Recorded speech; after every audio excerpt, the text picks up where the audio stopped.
Hey guys, welcome back to the Mustang Racing Channel. Today we're going to get started on Misty's Mustang. We're going to convert it from fuel injection to carburetor. So this is going to be a multi-part series, step by step. Okay, we're going to start with probably the fuel tank, how to modify a stock fuel tank so you can run a carburetor and so on and so forth, because that's what I'm going to try to do with this one. As you can see, we got our carport up, got the cars in out of the rain and pine needles and such. So stick around, we're going to go through some of this stuff point by point. Okay, we're going to go through some of the items that we've picked up for the car, starting with the intake manifold. This is a single plane off-brand, probably Chinese, I don't know, but it was only like $150.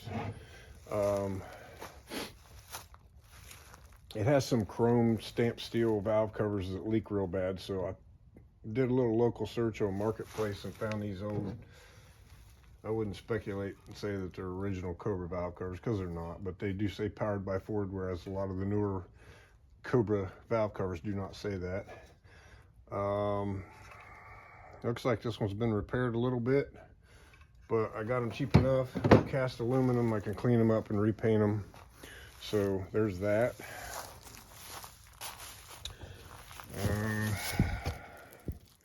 Over here. So we picked up this 750 Holley double pumper. This is a 4150 series carburetor. It's probably going to be a little bit on the big side for this engine as it is, but I don't want to buy a second carburetor when we do upgrade cylinder heads, camshaft, and so on and so forth. So I went ahead and got the carburetor I want to end the deal with. Holley blue pump with a regulator, MSD 6AL2. This I can run with the stock distributor. This takes the place of all the ignition and everything else in the car, and it has a two-step, so we can wire that into our clutch pedal for better launches. Okay, let's see some other miscellaneous stuff. That blue thing right there, this is a throttle. There's some miscellaneous pieces that go with it here. This is a throttle cable assembly and a return spring for the carburetor. This is a stock throttle cable, replacement throttle cable for a 79 to 85 carbureted Mustang V8. Those are some pieces that go with that. Here's a fuel log for the carburetor right here, and it's got a little port for a fuel pressure gauge, which this is some Amazon stuff, and it came with a super cheesy old junky gauge, so I'll probably replace that gauge with something better.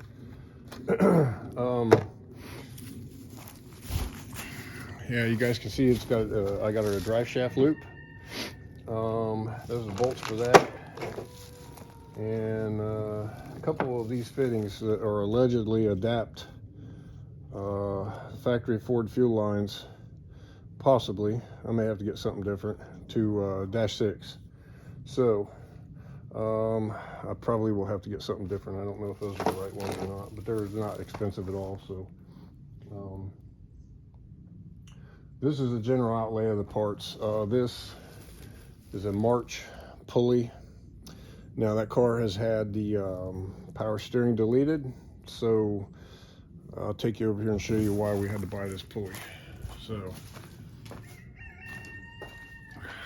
if you look, you can see that this is a smooth pulley right here, okay? And this is aftermarket to boot, but there's no power steering pump, so all you got is your alternator, your water pump, and this. Now, the bottom side of this serpentine belt has been riding on that flat pulley. That is not correct, and when you rev this engine up, you can hear it squealing and making all kinds of noise.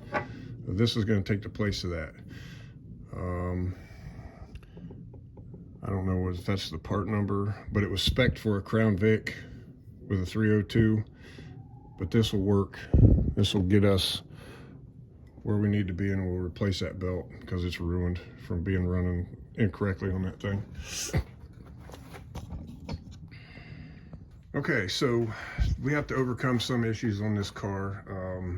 As you can see, there's no battery up front, and the battery was relocated to the trunk, and it's completely underpowered as far as cranking amps go. It's got this real small battery cable that they ran up under the seat. I just don't consider that to be a proper modification. There's nothing wrong with moving the battery to the trunk, absolutely, but this is not going to work because we have a really hard time getting this car started, and it's because of that battery cable and the length of it and all that. So what I'm going to do is the old blue car here that I'm going to build a race car out of this one. This is going to be a not going to be a streetable car at all when I get done with it, but it has a battery tray. So we're going to pull the battery tray out and we're going to relocate it to Misty's car and relocate the battery. In order to, some of the other things we're going to work on, it does have, and you can't really see it down there, it is the ABS brakes. I have to undo all that stuff and rerun brake lines like a normal car in order to use the line lock, the roll control. Okay, so part one, this is the introduction to this series. And if you guys want an in-depth how-to video on how to convert one of these cars from EFI to carburetor, follow the series, because I'm going to go through every single bit of it one thing at a time. I've watched a lot of videos myself trying to pick up some information, and a lot of it's very vague. So hopefully I can do a comprehensive how-to video series on this from start to finish. Be patient, it takes time, it costs money to do these things, so we have to buy pieces, parts. I already have a really good start here, but should be really good. I'm going to cover dropping the tank, how to modify it and make connections for it. I have to verify I have the right connections so I can show you guys that stuff. We're going to cover mounting and plumbing and wiring the fuel pump, regulator. We're going to cover removing the intake, the injection system from the engine. We're going to go through that, installing the carburetor intake, the carburetor, installing the MSD ignition. We're going to go through all that stuff, okay?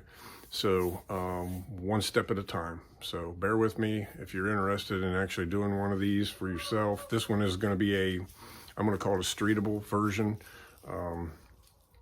because we are going to maintain the overall OEM integrity of this car with the wiring, the lights, and everything's going to continue to work on this car, whereas the blue one's just going to be a full-on race car. We're not operating this car on a public highway either, but it is a 95 GT the last year, so we're going to try to maintain the integrity of this car and not butcher it up. So that being said, I really appreciate you guys watching.